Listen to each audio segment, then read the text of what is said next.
اے وہ لوگو جو اپنی طاقت اور کثرت کے بل بوتے پر ظلم میں بڑھتے چلے جا رہے ہو، اس خدا سے ڈرو جو کہتا ہے سنستدرجہم من حیث لا یعلمون، اور ہم انہیں آہستہ آہستہ ایسے راستوں سے جن کو وہ جانتے نہیں ہلاکت کی طرف کھینچ لائیں گے۔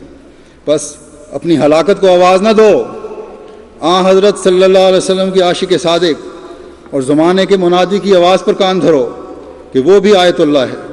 یہ نہ سمجھو کہ تمہاری مخالفت تمہیں کوئی نقصان نہیں پہنچا سکتی۔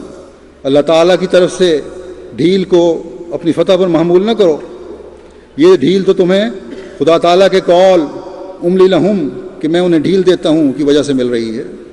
لیکن اس کے بعد کے انظاری الفاظ پر بھی ذرا غور کرو، جس میں اللہ تعالیٰ فرماتا ہے ان قیدی متین، کہ میری تدبیر بڑی مضبوط ہے۔ پس جب اللہ تعالیٰ حد سے بڑے ہوئوں کے خلاف تدبیر کرتا ہے تو وہ انسانی سوچ کے دائرے سے باہر ہے۔ ہم یہ نہیں جانتے کہ وہ کیا تدبیر ہوگی، لیکن یہ ہمیں یقین ہے کہ اللہ تعالیٰ اپنے وعدوں کو ضرور پورا کرتا ہے اور پورا کرے گا انشاءاللہ تعالیٰ۔